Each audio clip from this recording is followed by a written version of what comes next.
Amén y gracias a Dios. Gloria, muchas gracias por hacerte cargo. Muy buena tarde para todos, bienvenidos. Es miércoles y al ser miércoles estamos mirando nosotros lo que viene, es decir, escatología bíblica. Los eventos futuros a la luz de la Sagrada Escritura. Vamos a hacer una lectura de los versículos hasta el momento estudiados en el capítulo 14 de Apocalipsis. Apocalipsis capítulo 14, versículos del 1 al 5. Después miré y aquí el Cordero estaba en pie sobre el monte de Sión, y con él 144,000 que tenían el nombre de él y de su Padre escrito en la frente. Y oí una voz del cielo como estruendo de muchas aguas y como sonido de un gran trueno, y la voz que oí era como de arpistas que tocaban sus arpas. Y cantaban un cántico nuevo delante del trono y delante de los 4 seres vivientes y de los ancianos, y nadie podía aprender el cántico sino aquellos 144,000 que fueron redimidos de entre los de la tierra. Esos son los que no se contaminaron con mujeres, porque son vírgenes.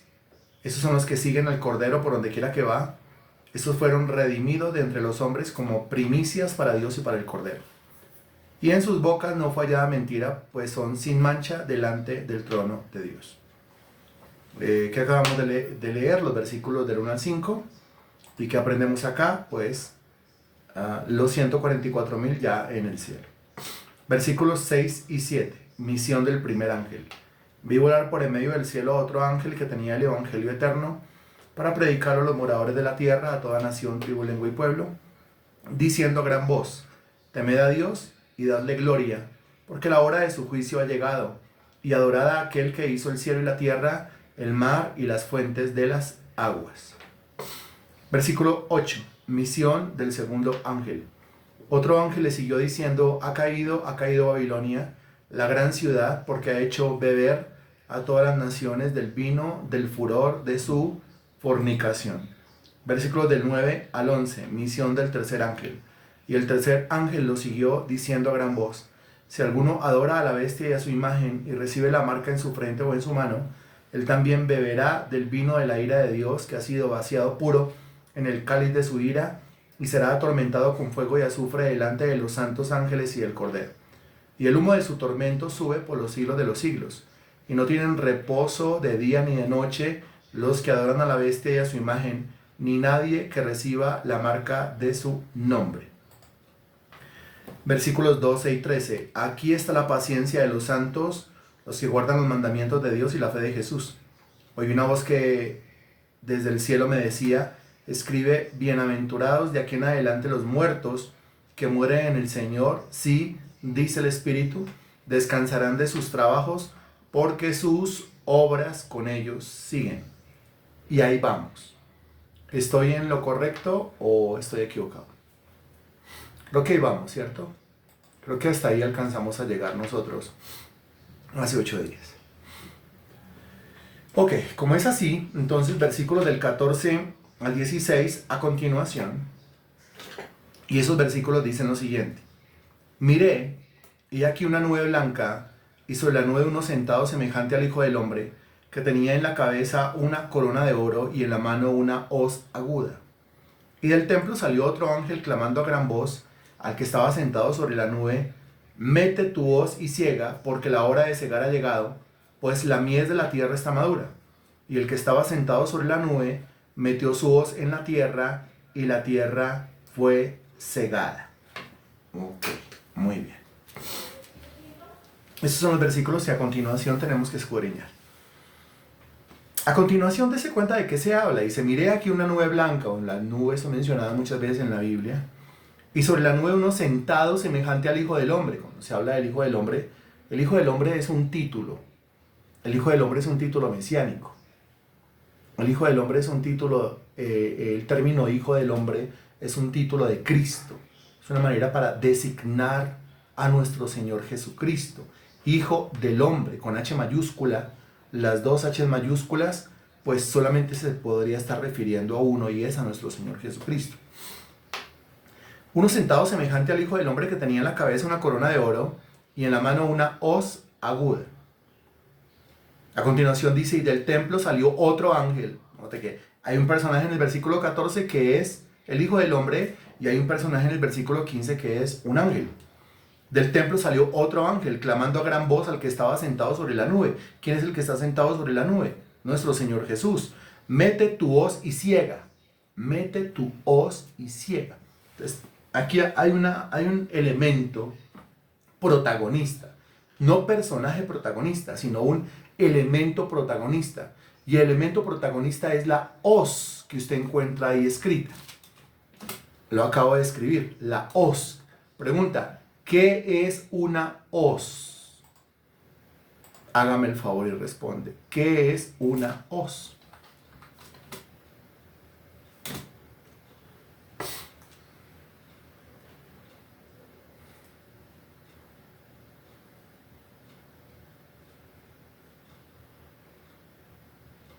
Una hoz es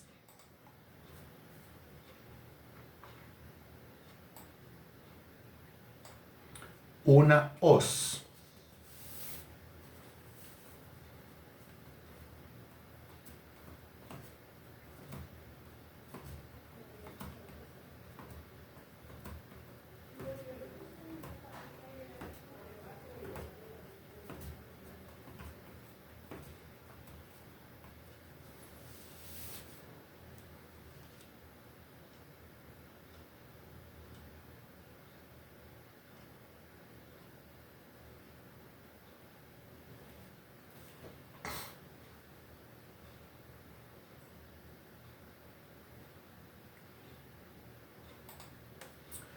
Una hoz. A ver, ¿qué es una hoz? Una hoz, herramienta de trabajo, especialmente ¿para qué? Hoz, herramienta para cortar pasto, por ahí vamos. Herramienta para cortar hierba, por ahí vamos. Instrumento de agricultura para arrancar plantas, por ahí vamos. Una hoz, herramienta de trabajo que sirve para cortar el pasto, por ahí vamos. Una herramienta de agricultura, por ahí vamos. Herramienta que utilizaban para trabajar, por ahí vamos. Un instrumento para cegar, ¿cómo así?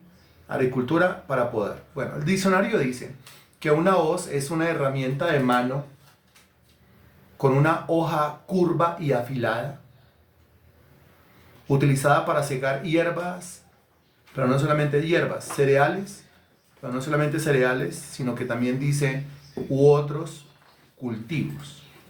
Dice que tiene un mango corto para facilitar el agarre y el uso con una sola mano, y a menudo se compara con una guadaña, pero la hoz es más pequeña y curva. Entonces, lo que actualmente se conoce como una guadaña, y sabe usted que es una guadaña, ¿cierto? Porque ya todo es muy tecnológico, ya todo está industrializado. Pues una máquina, ¿sí?, con la cual podan los jardines, el césped. Usted ve a los trabajadores, ellos están con sus máquinas, hacen mucho ruidajo, tienen mucha protección, y la idea es agilizar el trabajo.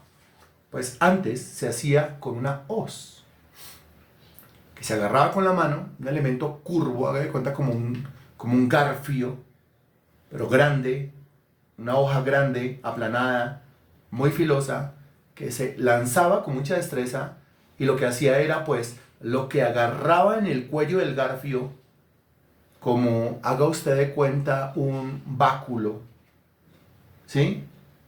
Que es pues una caña, como un bastón que tiene un arco también, una medio circunferencia en su extremo. Entonces, lo que quedara dentro de ese arco, lo que quedara dentro de esa curvatura, o lo que quedara dentro de esa medio circunferencia, pues era agarrado por el filo y era cortado inmediatamente. Una guadaña es una máquina eléctrica para cortar pasto. Una pregunta en las que las figuras que demuestran la muerte que lleva en la mano. Ah, sí. Sí, sí, esas figuras caricaturescas en donde aparece la muerte vestida de negro, cual monje, y tiene en la mano una hoz, que es ese elemento curvo del cual nosotros estamos hablando. Bien, pues entonces un elemento que tocaba empuñar, ¿no? Entonces tocaba, la verdad, la persona tenía que ser muy diestra. Perfectamente se podía cortar un pie en ese lance pero siempre permanecía en la mano, ¿no? No era una cosa que se despegaba de la mano, sino algo que pues se hacía empuñándola. Entonces aquí está hablando de un elemento cortante, cortopunzante, que se empuña, que está en la mano de quién, según el versículo 14.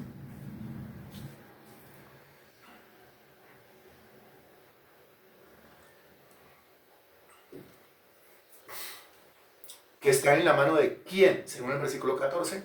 Y utilice la terminología, por favor, del versículo 14. Gracias.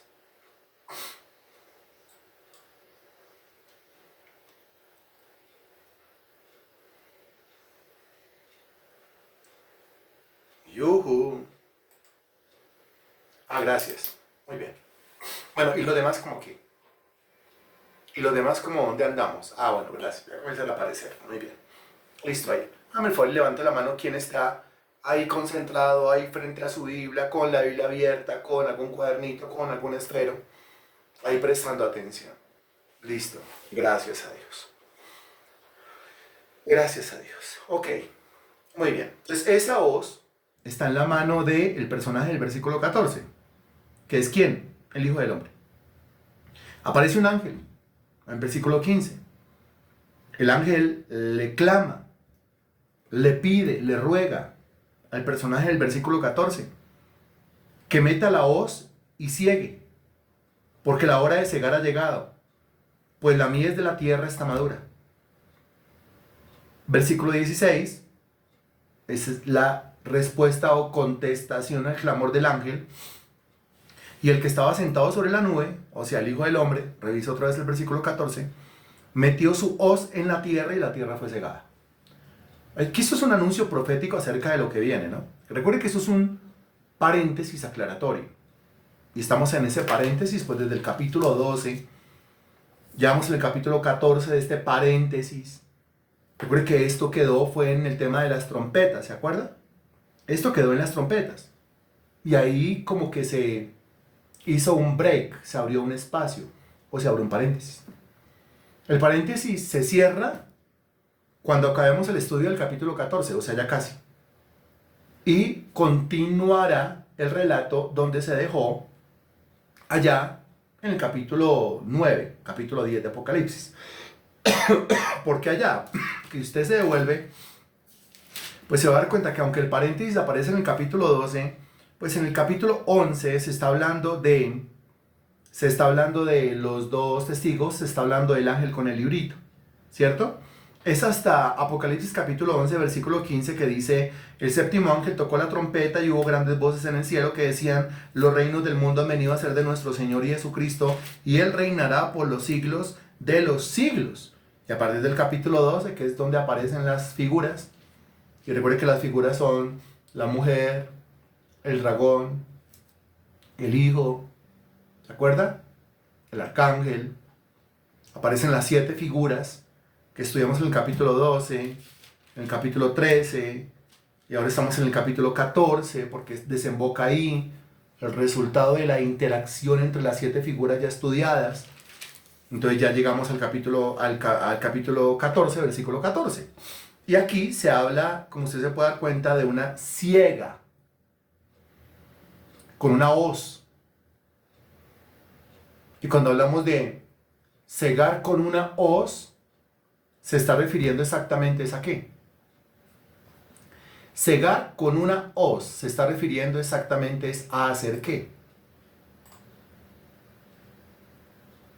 Se está refiriendo exactamente a cortar. Muy bien, a cortar. Muy bien. Cuando se empuña la hoz, ¿sí? Y se utiliza hábilmente sobre el pasto, sobre la maleza, sobre la vegetación, pues se corta la vegetación, se corta la maleza, se corta la hierba. El acto de cortar la hierba, cortar la hierba, cortar las hebras de pasto, y a continuación tomarla, lo que ya cortó, depositarlo en alguna bolsa, pues, y sacarlo a su lugar.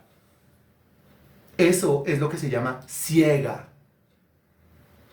Eso es lo que se llama ciega. ¿Estamos claros con esto? Muy bien. Pero usted tiene que analizar para poder entender de qué se trata este pasaje.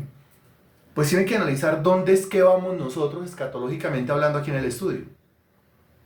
Porque recuerde que cuando hablamos de seres humanos predicando a estas alturas de la tribulación, pues los seres humanos predicando son o mínimos o nulos. O sea, a estas alturas de la tribulación ya no habrá seres humanos predicando. O serán contaditos por ahí. De modo que Dios tuvo que enviar a un qué, que lo vimos en el contexto de los versículos 6 y 7.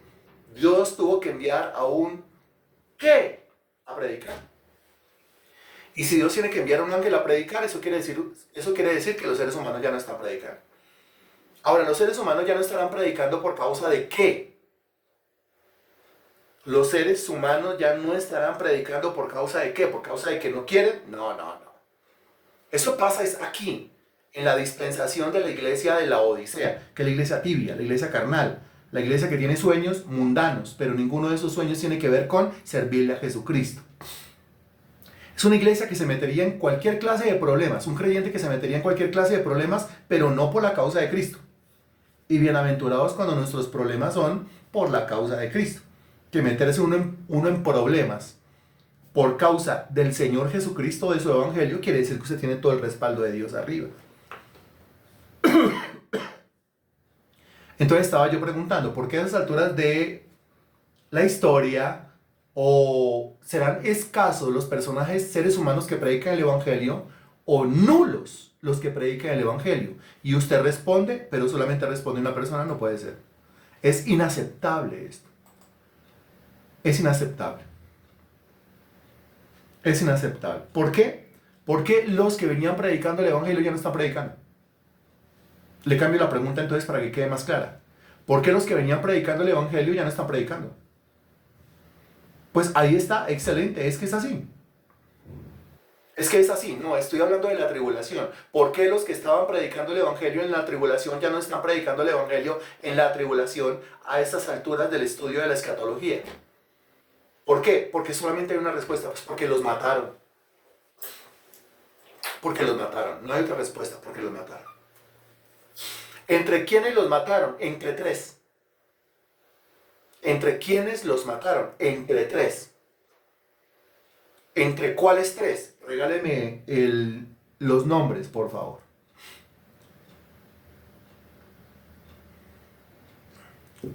Leí la cifra, usted me regala el nombre. Entre tres, ¿cuáles tres? Ah, Liliana, qué excelente. Muy bien, y ahí para abajo todos los que contesten lo mismo, muy bien. El dragón, el anticristo y el falso profeta. Ahí está, muy bien.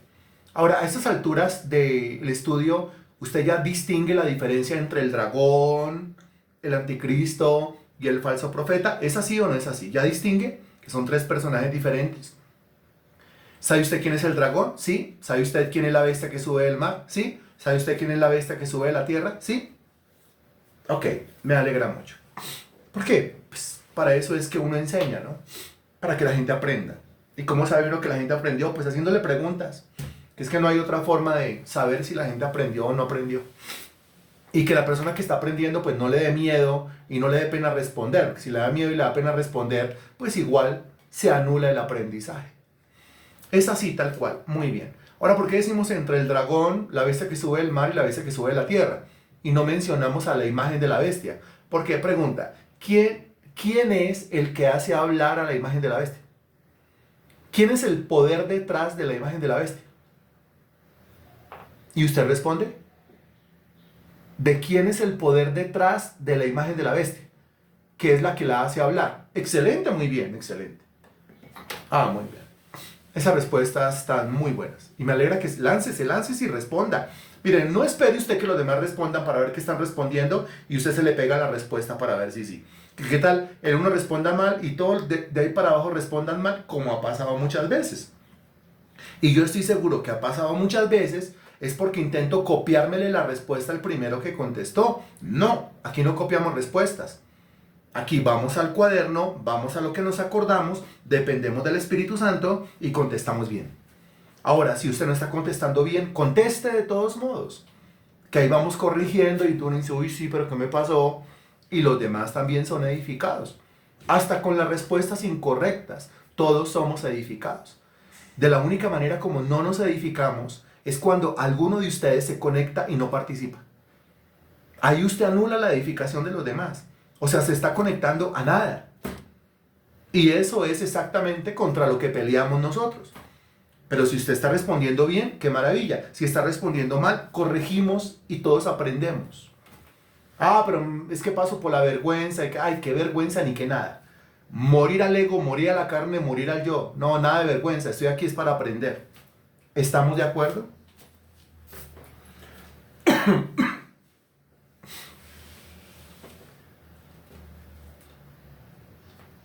Bien. Uy, ese pues sí. Ah, no. Sí, sí, señor. Sí. Pues sí. Como que no tan convencido yo. Bueno.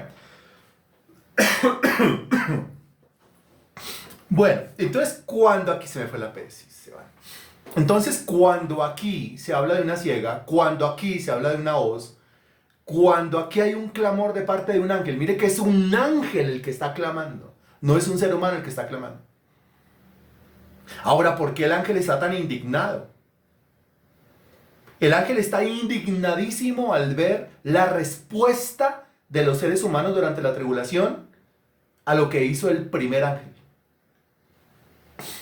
A ver, cójala por favor y responda. Este ángel, mencionado en el versículo 15, está indignadísimo por la respuesta de la gente a la tarea que realizó el primer ángel ya estudiado. Y luego, ¿cuál fue la tarea del primer ángel? Y luego, ¿cuál fue la reacción de la gente? Y ahí usted entenderá por qué se está tan indignado y por qué le está pidiendo al Hijo del Hombre que meta la hoz y que ciegue. A ver cuál es su respuesta.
Bien. ¿Qué hizo el primer ángel? Predicó el evangelio. ¿Y qué pasó con la gente? La gente no se arrepintió. Porque el primer ángel predicó el evangelio y ellos no quisieron escuchar. Entonces el versículo 15 pide que ya corten, porque la gente le da lo mismo a la predicación del primer ángel. Excelente. Lo estás entendiendo muy bien. Que a pesar de ver el dolor y todo lo que pasa, siguen sin arrepentirse. Ahí está, ahí lo tienen. Ahora, antes de profundizar aquí, en este contexto, los versículos 14, 15 y 16, es necesario que entremos versículos 17, 18, 19 y 20, porque usted va a encontrar unos elementos muy parecidos, parece que se estuviera repitiendo el contexto, pero no es lo mismo, y es necesario entenderlo. Que si una hoz sirve para cortar, sirve para cortar. Entonces lo que se imagina uno es, pues, como la hoz se va a meter en la tierra, pues hay que cortar personas. Pero la motivación o el propósito de la ciega con esa hoz, en los versículos 14, 15 y 16, es diferente al propósito y motivación de la ciega en los versículos 17, 18, 19 y 20. Porque mire lo que dicen estos versículos. Versículo 17. Salió otro ángel, otro. Dese cuenta del gran ministerio angelical en el libro de Apocalipsis. Un montón de ángeles. Salió otro ángel del templo que está en el cielo, teniendo también una hoz aguda. También una hoz aguda. Dese cuenta, en el versículo 14 hay una hoz, en el versículo 17 hay otra hoz. Solamente que en el versículo 14, quien tiene la hoz en su mano es el Hijo del Hombre, o sea, Jesús. Mientras que en el versículo 17, el que tiene la hoz aguda en su mano es un ángel. ¿Estamos claros? Está escribiendo todo eso, ¿cierto? El que tiene la hoz en el versículo 14 es Jesús. El que tiene la hoz en el versículo 17 es un ángel. Versículo 18. Y salió del altar otro ángel que tenía poder sobre el fuego, y llamó a gran voz al que tenía la hoz aguda, diciendo: mete tu hoz aguda y vendimia los racimos de la tierra, porque sus uvas están maduras. Dese cuenta el versículo 18, cómo se parece al versículo 15. En el versículo 15 hay un clamor de un ángel a la persona que tiene la hoz, diciéndole que meta la hoz y ciegue. En el versículo 18 también, un ángel le clama al que tenía la hoz, que en este caso es otro ángel, y le dice, pues que meta la hoz aguda y vendimie los racimos de la tierra, porque sus uvas están maduras. O sea que se parece. Versículo 19, y el ángel arrojó su hoz en la tierra, ¿no? En la tierra, y vendimió la viña de la tierra, y echó las uvas en el gran lagar de la ira de Dios. Parte del versículo 19 se parece a lo que dice el versículo 16. Porque el versículo 16 dice, y el que estaba sentado sobre la nube metió su hoz en la tierra, y la tierra fue cegada. Aquí dice, el ángel arrojó su hoz en la tierra, o sea, eso va para la tierra, dirección la tierra, y vendimió la viña de la tierra. Hasta ahí es muy semejante. A partir de la coma, después de tierra, a partir de la coma, usted comienza a notar la diferencia. Porque después de la coma dice, y echó las uvas en el gran lagar de la ira de Dios. ¡Upa! O sea que lo que se ciega en el segundo contexto, el primer contexto, para que me entiendas, versículos 14, 15 y 16. El segundo contexto, para que me entienda, es versículos 17, 18, 19 y 20. En los versículos 14, 15 y 16, dése cuenta que usted no ve mencionada la ira. En el versículo 19, parte final, sí, porque dice, echó las uvas en el gran lagar de la ira de Dios. O sea que en los versículos 14, 15 y 16, la siega tiene relación con unos. Y en los versículos 17, 18, 19 y 20, la siega tiene relación con otros. Termina diciendo el versículo 20, y fue pisado el lagar fuera de la ciudad, y del lagar salió sangre hasta los frenos de los caballos por 1600 estadios. Aquí está hablando lógicamente de ira, porque está comparando a las personas que son cegadas con uvas, parte final del versículo 19. Dice que son echadas en un lagar, parte final del versículo 19. El lagar es ese gran recipiente donde se echan las uvas para ser pisadas, para ser trituradas, con el fin de sacarle su contenido y hacer jugo o hacer vino, después de fermentado.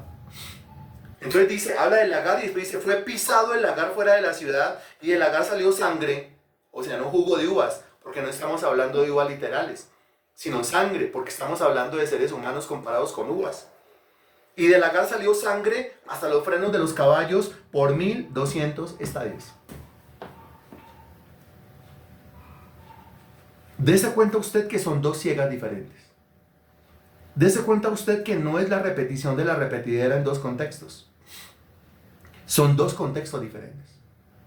El que ciega en los versículos 14, 15 y 16 es el Hijo del Hombre. El que ciega en los versículos 17, 18, 19 y 20 es un ángel. En los versículos 17, 18, 19 y 20 se habla de ira. En los versículos 14, 15 y 16 no se habla de la ira.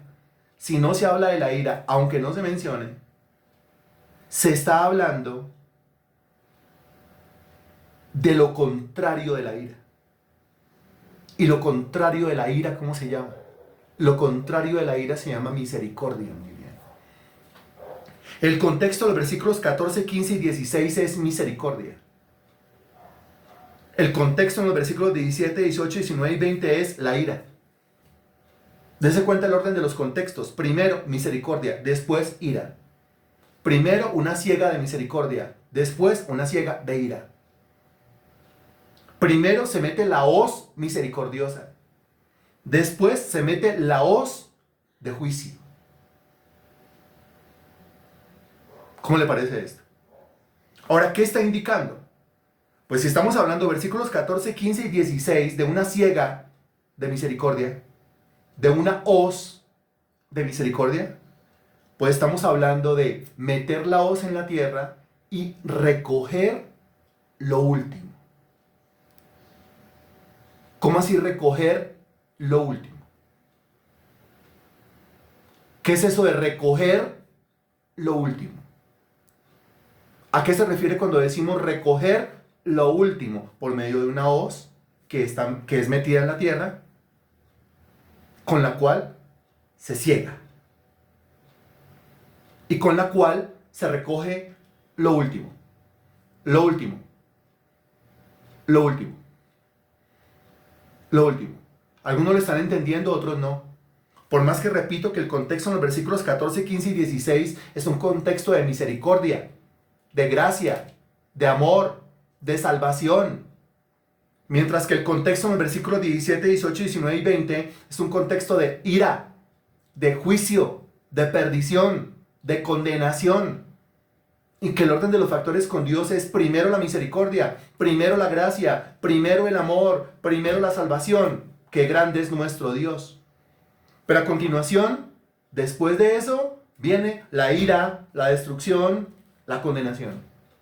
Entonces, cuando decimos con el fin de recoger lo último, versículos 14, 15 y 16, ¿de qué está hablando? De Natalia, muy bien, los últimos creyentes que se arrepintieron. Solamente voy a leer lo puntual, y tampoco voy a leer lo incorrecto. Recoger los últimos creyentes, muy bien, Marley. Germán, muy bien, recoger a los últimos creyentes que deben ser salvos. Señora Zoila, muy bien. Diva, muy bien. Los arrepentidos, muy bien. Pero es recoger lo último, entonces tiene que añadirle los últimos que se arrepienten. Los últimos creyentes que se arrepintieron, muy bien, señora Cecilia. Ahí. No podemos avanzar si esto no ha quedado claro. Porque es que mire, yo me he encontrado con creyentes que leen Apocalipsis 14, versículos 14, 15 y 16, y después leen versículos 17, 18 y 19 y dice, está hablando de lo mismo. Si usted profundiza, no está hablando de lo mismo. No está hablando de lo mismo.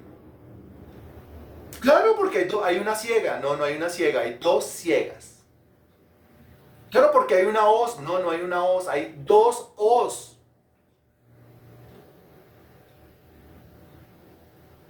Claro, porque se está cortando a los mismos. No se está cortando a los mismos.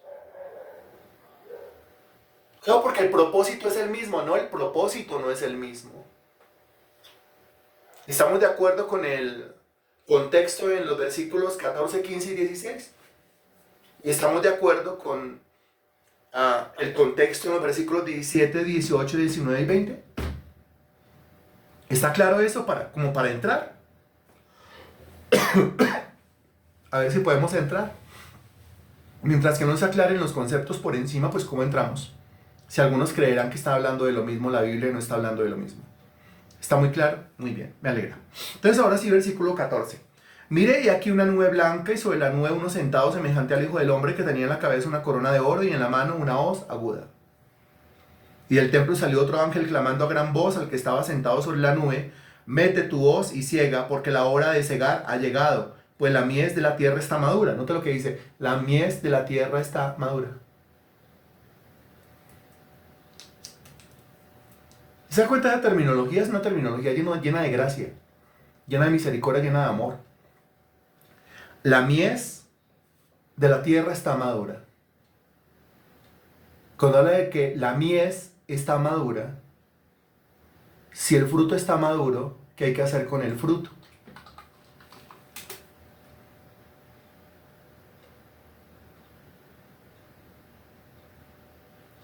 El diccionario define mies de la siguiente manera. Dice, mies principalmente se refiere a un conjunto de plantas de cereales, especialmente aquellas de las que se hace pan, como el trigo o la cebada. Pero principalmente mies está hablando de trigo. Está hablando de trigo. ¿Y se acuerda usted en la Sagrada Escritura a quiénes se compara con el trigo y a quiénes se compara con la cizaña? ¿Sí se acuerda? ¿A quiénes se compara con el trigo y a quiénes se compara con la cizaña?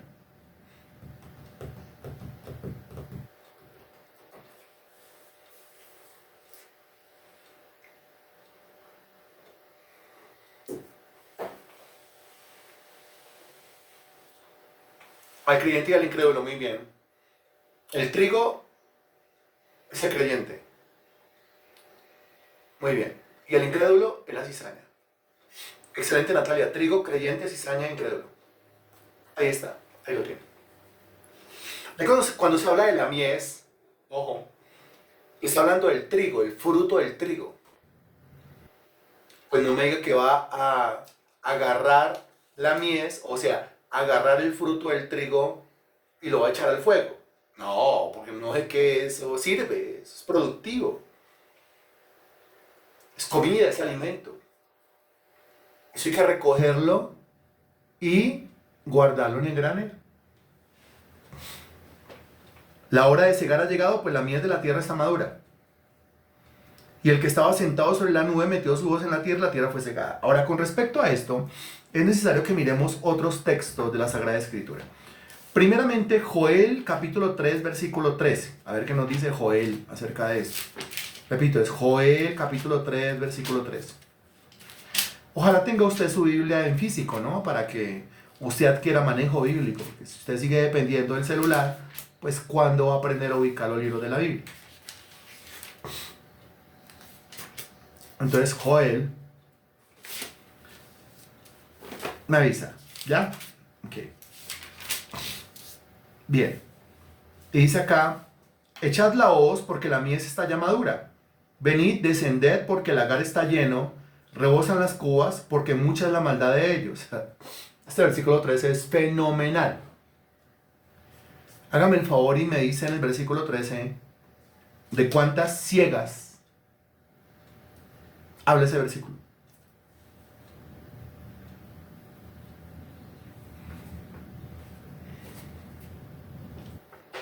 Léalo y dígame de cuántas ciegas habla el versículo. O de cuántas recogidas habla el versículo.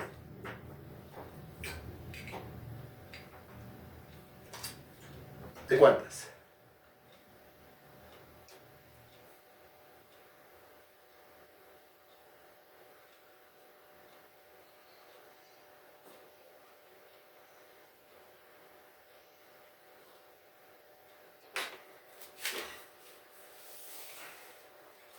Puede responder 1, 2, 3, 4, 5, 10, 500, 2000, 4500. ¿Sí? Lo que usted entienda. Y ya decimos si está correcto. O podemos decir, no, está mal, está incorrecto, se equivocó. No hay problema. ¿De cuántas habla? ¿Cuántas? ¿Cuántas? Me tiene que dar un número. ¿Cuántas? Me tiene que dar una cifra. ¿Cuántas? ¿De cuántas? Denme una cifra, por favor.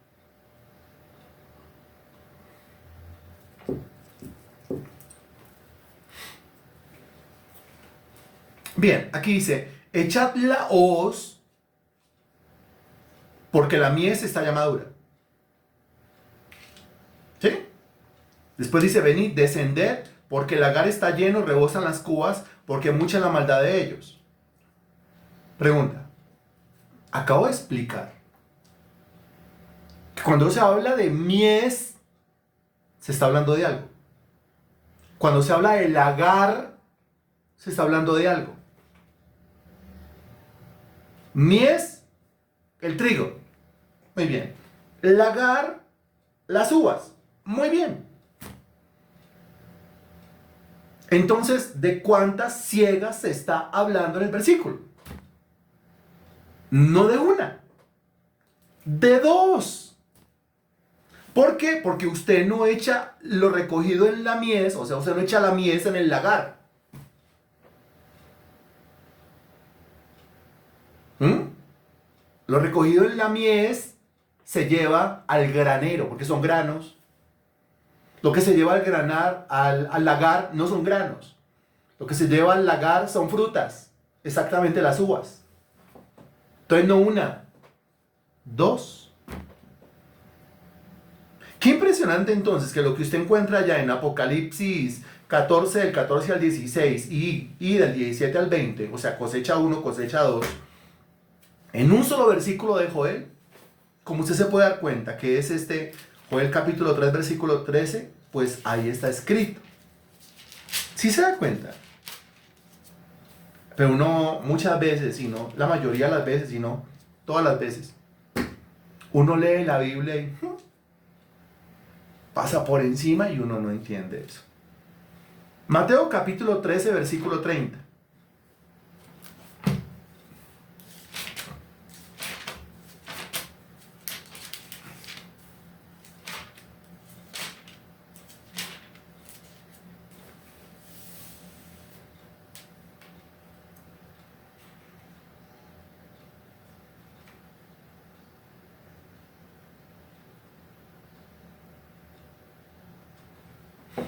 Bien, hágame el favor usted y lee Mateo capítulo 13, versículo 30 y dígame cuántas ciegas hay ahí, cuántas recogidas hay ahí, cuántas recolecciones hay ahí.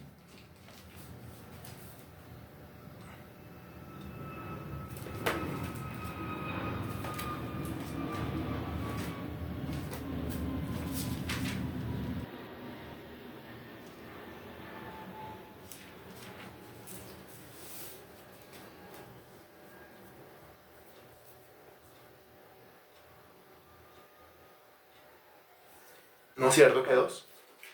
Claro. Dejad crecer juntamente lo uno y lo otro hasta la siega. Y al tiempo de la siega yo diré a los segadores, recoged primero la cizaña y atadla en manojos para quemarla, pero recoged el trigo en mi granero. Trigo y cizaña. Ok, muy bien. Ahora vamos a revisar Segunda de Tesalonicenses capítulo 1, versículo 7.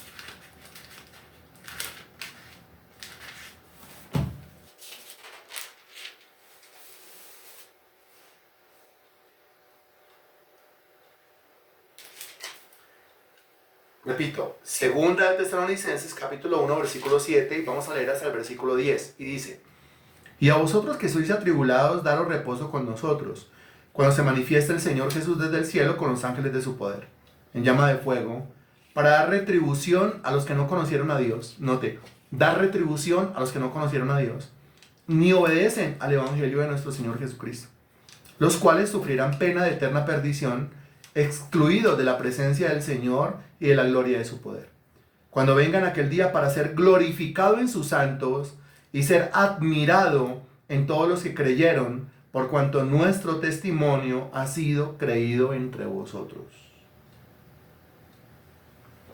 Si usted lee el texto, ¿de cuántas ciegas está hablando? ¿De cuántas recogidas está hablando? Está hablando de cuántas clases de individuos. El texto, versículos 7, 8, 9 y 10. Dese cuenta que en el versículo 9 habla de perdición. Y dese cuenta que el versículo 10 habla de salvación. 2, 2, 2 y 2. ¿No es cierto? ¿Que es así? Bueno, muy bien. Ahora, aquí hay que aclarar algo. Porque ya hemos venido diciendo nosotros, venga, pero ¿cuáles son esos que quedan por ahí todavía creyentes? Si usted acaba de decir, cuando finalizó la clase de hace 8 días, y en la introducción de esta clase usted acabó de decir pues que a estas alturas los que están por ahí predicando el evangelio serán pocos o nulos. Sí, pero es que todavía hay unos que dice la profecía, dice la escatología, que serán salvos. Y que solamente serán salvos cuando el Señor vuelva. Estamos hablando de la segunda venida del Señor Jesucristo, por supuesto, ¿no? De esos, ahí, Todavía no han entrado al rey. Pero tendrán que entrar. ¿De quiénes estamos hablando ahí? Los que son salvos en el momento de la segunda venida de Cristo. ¿Quiénes son? Responda, por favor.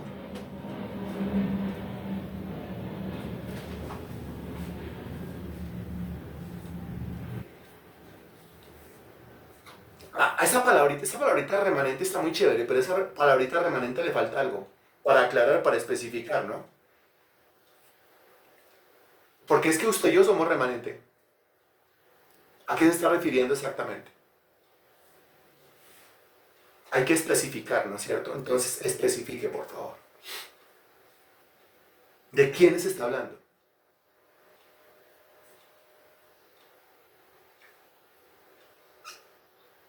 Hay que especificar. El remanente. ¿Pero el remanente como de qué? ¿El remanente como de dónde? ¿El remanente de todos los pueblos y naciones? No, exactamente ese es el remanente que no. Porque ese remanente fue salvo en la primera mitad de la gran tribulación. Cuando los 144,000 fueron y predicaron por todo el mundo, el remanente de todas las naciones fue recogido. Exactamente ese remanente de todos los pueblos y naciones es el que no va ahí. Es el remanente de los judíos. Muy bien, Marley. Es el remanente de los judíos. Sí, los judíos, sí. Los que fueron engañados por el anticristo. Los que firmaron el pacto con el anticristo. El anticristo le rompió el tratado.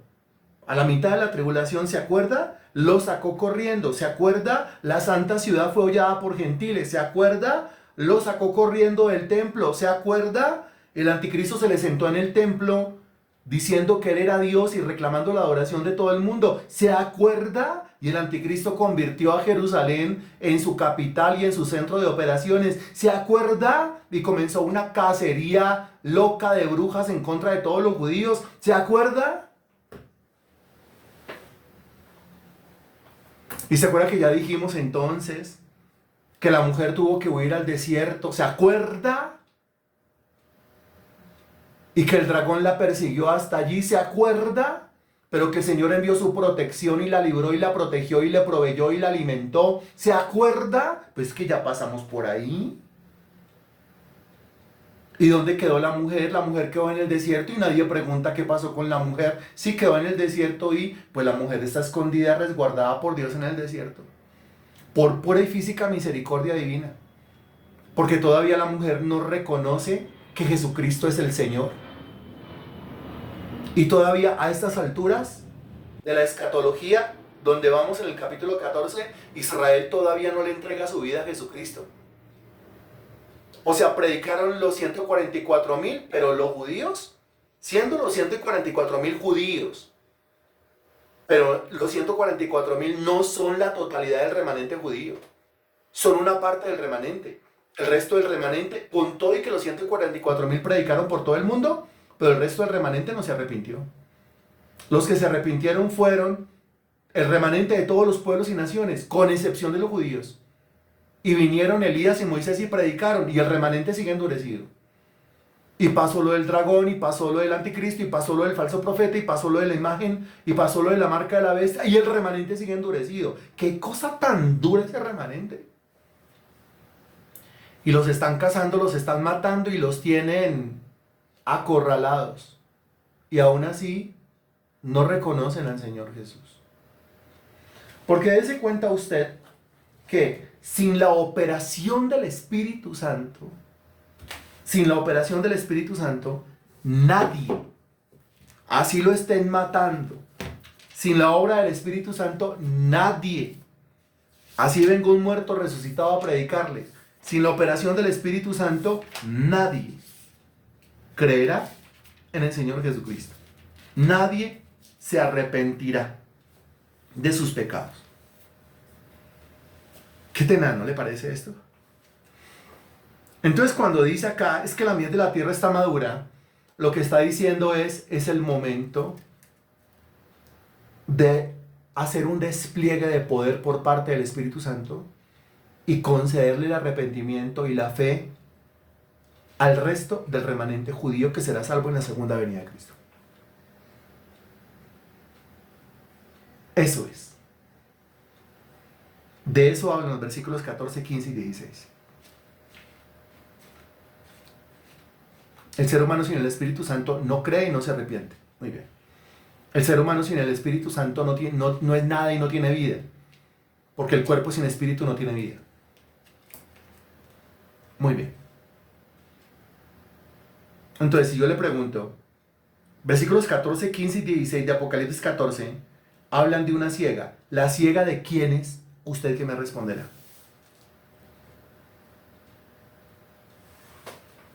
¿La ciega de quién es?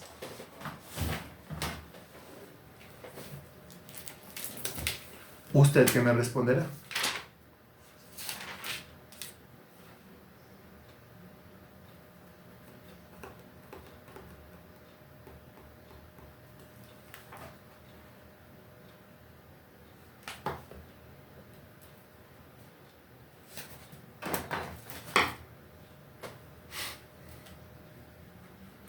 La ciega de el remanente de los judíos, la ciega de los judíos, la ciega de el remanente de los judíos, la ciega de la ciega de, pero ¿quién es? ¿Pero cuál? Otra vez, volvemos, hay que especificar. Si esto no se especifica en este contexto, cuando pasemos al otro, a la segunda ciega, entonces, ¿cómo así? Por no especificar en el primer contexto. Especificando. Solamente leemos lo específico. Remanente judío, excelente. Remanente de los judíos, muy bien. La ciega del remanente judío. Ok, ojo que la ciega es con S, ¿no? Sí, la ciega con S es que metí la hoz y recogí la cosecha. La ciega con C es como que una ciega anduvo allá por la tribulación mirando a ver qué hacía, pero no pudo. Ok, es sencillamente una corrección. No, porque es que puede ser que yo vaya predicando y no tenga claro, entonces la ciega y todo. Pero pero ¿cuál de las figuras es la ciega? Nos hablaron del dragón, las bestias, nos hablaron del arcángel, el remanente, el hijo varón, nos hablaron de la mujer, o la ciega no. ¿O será que el dragón dejó ciega a la mujer y a partir de ese momento se le llama la ciega? ¿O será que la ciega es la gran Babilonia? Por alguna cosa que le pasó quedó ciega, de tanta fornicación quedó ciega. No, es que no. Estamos hablando de otra ciega. O sea, una ciega con S. Bien, es una broma ahí. Es una broma más. Espero no caiga mal la broma, ¿no? A veces caen mal las bromas y dices, yo no me vuelvo a conectar, que imagínense que esto, y que la ciega, y me confundieron peor, porque no encuentro ninguna ciega. Creo que me están predicando una falsa doctrina, porque que la ciega y la ciega. Ok, listo. Pero es así tal cual. Sí, es así tal cual.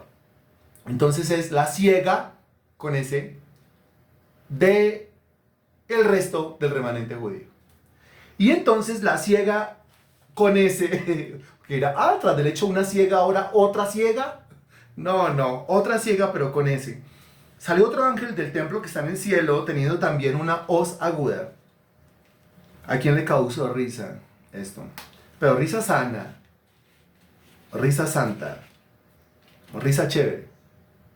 Sí, no risa fea. Ok, listo. Salió otro ángel del templo que está en el cielo, teniendo también una hoz aguda. Y salió del altar otro ángel que tenía poder sobre el fuego, y llamó a gran voz al que tenía la hoz aguda, diciendo, mete tu hoz aguda y vendimia lo racimo de la tierra, porque sus uvas están maduras. También habla de un fruto maduro, habla de unas uvas. Pero a continuación dice, y el ángel arrojó su hoz en la tierra y vendimió la viña de la tierra y echó las uvas en el gran lagar de la ira de Dios. Uy, no me diga. Porque si aquí se está hablando de unas uvas que son comparadas con seres humanos, o unos seres humanos que son comparados con uvas, que son echados en un lagar, y usted ya sabe que un lagar es para qué. Que un lagar es para qué. Para pisar. Y aquí dice que es el lagar de la ira de Dios. O sea, para aplastar con ira. Aquí no está hablando de misericordia, no está hablando de amor, no está hablando de gracia, no está hablando de compasión. Aquí ya está hablando es de aplastar, dése cuenta. Aplastar con ira. Para sacar jugo. O sea, para sacar sangre. Es más, dice el versículo 20, y fue pisado el lagar fuera de la ciudad. Fue pisado el lagar fuera de la ciudad. ¡Opa! ¿Cuál ciudad? ¿Cuál ciudad? Pues pertenece al mismo contexto de los versículos 14, 15 y 16. Fuera de la ciudad, y acabamos de recordar qué fue lo que pasó con la ciudad. ¿Cuál ciudad? ¿Qué pasó con la ciudad? ¿Qué ocurrió dentro de la ciudad? ¿A qué ciudad se está refiriendo acá? Excelente, Marley, pues a la ciudad de Jerusalén. Entonces, dése cuenta que ya a partir de acá todo tiene que ver es con Israel. Aquí ya no se menciona ningún gentil, ¿no? Pero los gentiles ya, más gracia, más misericordia y más compasión ya no se puede. Recuerde que es que el primer ángel, o más bien el último personaje que predicó el evangelio, que es el primer ángel, predicó el evangelio por todo el mundo, por todo el mundo. Entonces como tratando de recoger ya lo último de todo el mundo. Pero aquí, la ciega, con ese, tiene que ver es con la recogida del resto del remanente de los israelitas. Entonces aquí esto afecta directamente a la ciudad de Jerusalén y a lo que está pasando en Jerusalén. ¿Y qué es lo que está pasando en Jerusalén? Pues que el anticristo está ya gobernando, el anticristo se les metió. El anticristo la convirtió como su sede política, como su trofeo de guerra. Así, el anticristo sus ejércitos las tomó, las militarizó, se llenó de gentiles, los israelitas ya no están ahí. Entonces dése cuenta que aquí está anunciando un lagar, unas uvas dentro del lagar pisadas, fuera de la ciudad, y del lagar salió sangre hasta los frenos de los caballos por 1600 estadios. Ahora, el estadio es una medida de longitud, y que en terminología nuestra, pues 1600 estadios sería algo así como 320 kilómetros. Y si estamos hablando de un lagar pisado, pues estamos hablando de una confrontación. Estamos hablando de caballos, que es el símbolo de la guerra en la Biblia. O estamos hablando de una confrontación armada. Estamos hablando de ejércitos que se enfrentan. Estamos hablando de una lucha, estamos hablando de una batalla. Estamos hablando exactamente de lo que se conoce como la batalla de Armagedón. Aquí ya se nos comienzan a dar luces acerca de esto. ¿Cuándo será la batalla de Armagedón? La batalla de Armagedón será exactamente el día que se librará exactamente el día que. Ahí es donde usted responde. Ya no piense más en la ciega o si no se me desconcentra. En la ciega con C, no piense más en ella. Piense en la ciega con S. La batalla de Armagedón se llevará a cabo exactamente el mismo día en el cual Cristo vuelva, exactamente. Ese día ocurrirán estas dos ciegas. La ciega con S del resto del remanente judío y la ciega con S de todos los impíos, sobre todo los pertenecientes al ejército del anticristo.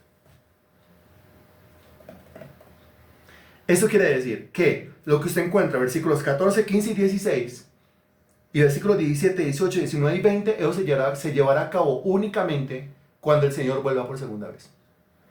Pero es que a estas alturas de la escatología, donde ya se mencionaron todas las trompetas y lo que queda son las copas, pues eso prácticamente ya es lo que viene en la escatología, en el estudio escatológico donde vamos nosotros. Entonces, esa confrontación se llevará a cabo en un espacio que en longitud mide como 1600 estadios, o sea, como 320 kilómetros. Tiene que ser un valle, pues es llamado Valle de Megiddo, o Valle de Jezreel, en otras partes de la Biblia, o Valle de Armagedón. Es que Armagedón significa Megiddo, el Valle de Megiddo. Si usted busca un mapa de Israel actual y busca a Megiddo, pues ahí le van a decir, mire, esto es Megiddo. ¿Qué es Megiddo? Es un valle. Pues ese lugar, proféticamente hablando, escatológicamente hablando, será el lugar donde el Señor va a aplastar a los ejércitos del anticristo y va a defender a Israel. Y será el lugar donde Israel se arrepentirá de sus pecados y creerá en el Evangelio. Y será el lugar donde el Señor meterá la siega, o hará la siega metiendo la hoz, recogiendo al resto del remanente judío, pero también se meterá la hoz, la segunda siega, con ese, llevando las uvas al lagar. El lagar es el valle de Megiddo, donde las uvas serán aplastadas, o sea, ahí la destrucción de los ejércitos del anticristo. En un valle de 320 kilómetros, y dice que la sangre, o sea, será tanta la mortandad, que la sangre subirá hasta los frenos de los caballos. ¿Dónde tiene el freno un caballo? Pues en la boca, en la trompa, en la jeta. ¿Ha estado usted cerca a algún caballo? ¿Alguna vez en su vida? ¿Como cerquita como para tomarse la foto? ¿O como tan cerquita como para subir encima del caballo y cabalgar un rato? Sí, ok. Entonces hágame un favor y de acuerdo a su estatura, porque usted estuvo cerca a un caballo, la jeta del caballo, ¿a usted hasta dónde le daba? Y ahí hágame el favor y me regala la cifra. Del suelo a la jeta del caballo, ya que usted estuvo al lado de un caballo, del suelo a la jeta de un caballo, ¿cuánta distancia hay? El freno está en la jeta, está metido en la jeta. Es el hierro que le meten entre los dientes. Más o menos la jeta del caballo a usted le llegaba ¿hasta dónde? ¿Hasta la cabeza? ¿Hasta la nariz? ¿Hasta su mentón? ¿Hasta su cuello? ¿Hasta su pecho? ¿Hasta su abdomen? ¿Hasta dónde? Caballo normal. ¿Le llegaba hasta dónde? Hasta su cabeza. Hasta la cabeza. Muy bien. Puede ser caballo más alto, más bajito, pero hay que colocarle un aproximado, porque no sabemos realmente la altura del caballo. Entonces pueden ser caballos pequeños, ¿sí? 1,60 m, 1,70 m, más altos 1,80 m. Entonces usted tendría que pensar entre 1,50 m y 1,80 m, porque no todos los caballos tienen la misma altura. Llega a mi coronilla, ok. Entonces dice, mire, que un valle de 320 kilómetros se va a llenar todito de sangre y su sangre va a subir, porque como es un valle, mire, como es un valle, haga de cuenta que geográficamente eso es como un platón. Y si es como un platón, pues todo el agua que le caiga ahí se va a posar hasta que la tierra la absorba. Ahora lo que se va a derramar ahí es sangre. 320 kilómetros de longitud y como va a ser tanta la sangre, porque son tantos los enemigos de Israel, porque son tantos los enemigos de Jesucristo que se van a reunir ahí en contra del Señor, entonces la sangre comenzará a subir y a subir y a subir y a subir y a subir a esa altura del freno de los caballos. Y ya en Apocalipsis capítulo 15 entramos al estudio de las copas. Eso quiere decir que ahí terminaría o se cerraría un paréntesis, porque ya en el capítulo 15 habla de copas, en el capítulo 16 habla de copas, solamente que entre las copas se menciona a Babilonia. Entonces el Señor, como es tan bueno y como surgen preguntas acerca de Babilonia, volverá a abrir un paréntesis allá en el capítulo 17 y 18 hablando de Babilonia.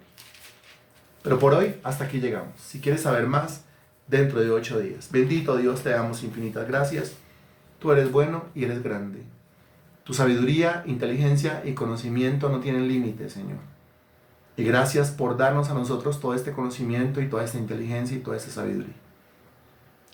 Pongo en tus manos la vida de cada una de las personas que están recibiendo esta información, para que sus vidas sean edificadas, para que a través de ellos este conocimiento sea dado a conocer a otros. Danos crecimiento, Señor, en todo sentido te pedimos. Reprendemos toda obra de Satanás, reprendemos todo estorbo del diablo. Vamos avanzando, Señor, y el enemigo se levanta. Y yo te ruego, mi Dios, que a través de la intercesión de cada una de estas personas serias que ha asumido su turno de intercesión, toda la obra del diablo será aplastada, Señor. que los intercesores no dejen de hacer lo que les corresponde. Oro por ellos. Oro por crecimiento también, pero es que no viene el crecimiento si los intercesores no hacen su tarea. Te pido que cada uno de ellos haga lo que le corresponda. Cuando un intercesor hable con el otro intercesor, le recuerde el turno. Le diga, por favor, ore porque lo necesitamos, ore porque dependemos de eso. Gracias por todos los que lo están haciendo cumplidamente.